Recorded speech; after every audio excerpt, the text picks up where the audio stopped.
കൂടുതൽ വാർത്തകളും വീഡിയോകളും കാണാൻ ഈ ചാനൽ സബ്സ്ക്രൈബ് ചെയ്യുക. കൂടെ ബെൽ ബട്ടൺ അമർത്തുക. ഏഷ്യ ലൈവ് ടിവിയുടെ ജ്യോതിഷ പരിപാടിയിലേക്ക് ഏവരെയും ഞാൻ സ്വാഗതം ചെയ്യുന്നു. കുടുംബ പ്രശ്നങ്ങൾക്ക് വഴിപാടിലൂടെ പരിഹാരം കാണാം. കുടുംബ പ്രശ്നങ്ങൾക്ക് വഴിപാടിലൂടെ പരിഹാരം കാണാം. ഒരു കുടുംബത്തിൽ പലവിധ പ്രശ്നങ്ങളുണ്ടാവും, ഇല്ലേ? ഒരു കുടുംബമായി അവിടെ പ്രശ്നങ്ങളുണ്ടാവും, തീർച്ചയായിട്ടും ഉണ്ടാവും. കുടുംബാംഗങ്ങൾ തമ്മിൽ അഭിപ്രായ വ്യത്യാസങ്ങളുണ്ടാവും. അതേപോലെ തന്നെ പല കാര്യങ്ങളും അഭിപ്രായ വ്യത്യാസം വരാനായിട്ട് വന്നു ചേരും കുടുംബാംഗങ്ങൾ തമ്മിൽ. അപ്പം എന്താണ്? അപ്പോൾ ഒരു കുടുംബത്തിൽ പലവിധ പ്രശ്നങ്ങൾ എന്ന് പറഞ്ഞാൽ എന്തൊക്കെയാണ് പ്രശ്നങ്ങൾ ഉണ്ടാകുന്നത്? കുടുംബദോഷങ്ങൾ, പലവിധത്തിലുള്ള കുടുംബദോഷങ്ങൾ വന്നു ചേരാം. അതുപോലെ തന്നെ കുടുംബ പരദേവതാ ദോഷം വരാം. കാരണം മിക്കവരും കുടുംബ പരദേവതയെ അടുത്ത് പോകില്ല. ചിലവർ കുടുംബ പരദേവതാ ക്ഷേത്രം അകലെയായിരിക്കാം, അതുകൊണ്ടായിരിക്കാം. എന്നാൽ വർഷത്തിൽ ഒരു പ്രാവശ്യമെങ്കിലും നിങ്ങൾ അവിടെ പോയി നിങ്ങളുടെ കുടുംബ പരദേവതയെ വന്ദിക്കണം. അങ്ങനെ ചെയ്താൽ അത് നല്ല കാര്യമാണ്.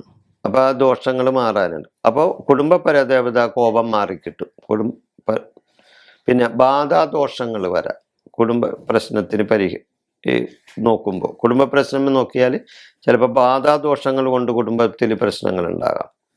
അതുപോലെ തന്നെ പിതൃക്കളുടെ ശാപം കൊണ്ട് കുടുംബത്തിന് ദോഷങ്ങളുണ്ടാകും, കുടുംബദോഷങ്ങളുണ്ടാകും, പിതൃക്കളുടെ ശാപങ്ങൾ.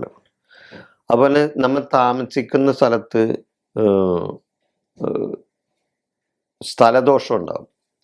അതായത് പണ്ട് കാലത്ത് പല ശ്മശാന ഭൂമിയോ ഒക്കെ ആയിരുന്ന ഭൂമിയൊക്കെ ആയിരിക്കും. അവിടെയൊക്കെ വാസയോഗ്യമായ ചിലപ്പോൾ ഭൂമി ആയിരിക്കില്ല നിങ്ങൾ വീട്ടിൽ വെച്ചിരിക്കുന്നത്. അവിടെയൊക്കെ താമസിച്ചാൽ തീർച്ചയായിട്ടും അവിടെ നിങ്ങൾക്ക് ദോഷങ്ങളുണ്ടാവും. അപ്പം അത് കാണണം. അപ്പം ഇങ്ങനെയുള്ള ഇവയ്ക്കുള്ള കാരണം നമ്മൾ കണ്ടെത്തി പരിഹാരം ചെയ്യാൻ തയ്യാറാകണം. ഇത് ചെയ്യാത്തിടത്തോളം കാലം കുടുംബ പ്രശ്നങ്ങൾ നീണ്ടുപോകും. അപ്പം ഞാൻ ഈ നേരത്തെ പറഞ്ഞ പോലെ ഉള്ള ദോഷങ്ങൾ, കുടുംബ പരദേവതാ ദോഷം, ബാധാദോഷം, പിതൃക്കളുടെ ദോഷം, സ്ഥലദോഷം, ഇങ്ങനെയെല്ലാം കുടുംബത്തിൽ ദോഷങ്ങൾ പലതും വന്നു ചേരാം. അതെല്ലാം നമുക്ക് ഓരോരോ വഴിപാടുകളിലൂടെ നമുക്കത് പരിഹരിക്കാൻ സാധിക്കും. രോഗം അറിഞ്ഞ് ചികിത്സിച്ചാലേ രോഗം മാറും, ഇല്ലേ? രോഗം മാറണമെന്നുണ്ടെങ്കിൽ രോഗം എന്താണെന്ന് അറിഞ്ഞിട്ട് വേണം മരുന്ന് കഴിക്കാൻ. അപ്പോൾ രോഗം അറിഞ്ഞ് ചികിത്സിച്ചാൽ രോഗം മാറും. അതുപോലെ ദുരിതങ്ങൾക്ക് കാരണം നമ്മൾ കണ്ടെത്തണം. അപ്പം വെറുതെ എന്തെങ്കിലും കുറെ വഴിപാട്, വീട്ടിലൊരു പ്രശ്നം വരുമ്പോൾ അല്ലെങ്കിൽ വീട്ടിലൊരു കലഹം വരുമ്പോൾ എന്തെങ്കിലും ഒരു വഴിപാട് ക്ഷേത്രത്തിൽ കൊണ്ട് നടത്തിയിട്ട് കാര്യമില്ല. അത് നടത്തേണ്ട വഴിപാടുകൾ നടത്തിയാൽ അതിന് പരിഹാരം ഉണ്ടാവുള്ളൂ. അപ്പം അതിനനുസരിച്ചുള്ള ആ പരിഹാരം എങ്ങനെ കണ്ടുപിടിക്കാൻ പറ്റും? നല്ലൊരു ജ്യോത്സ്യൻ്റെ അടുത്ത് നിങ്ങൾ ചെന്ന് കഴിഞ്ഞാൽ തീർച്ചയായിട്ടും നിരന്തരമായി നിങ്ങളുടെ വീട്ടിൽ കുടുംബകലഹങ്ങളുണ്ടെങ്കിൽ, കുടുംബ പ്രശ്നങ്ങളുണ്ടെങ്കിൽ തീർച്ചയായിട്ടും എന്തുകൊണ്ടാണ് അങ്ങനെ അവിടെ വീട്ടിൽ നിരന്തരം കലഹങ്ങളും പ്രശ്നങ്ങളും ഉണ്ടാവുന്നത് എന്ന് നല്ലൊരു ജ്യോത്സ്യന് കണ്ടുപിടിച്ച് നിങ്ങളോട് പറഞ്ഞു തരാൻ ആ ജ്യോത്സ്യന് കഴിയും.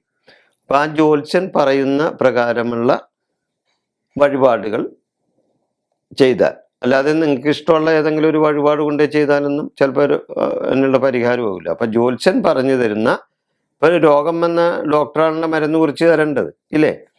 അല്ലെങ്കിൽ നമ്മൾ മെഡിക്കൽ ഷോപ്പിൽ പോയി മരുന്ന് മേടിച്ചാൽ ചിലപ്പോൾ മാറിയൊന്നും വരില്ല.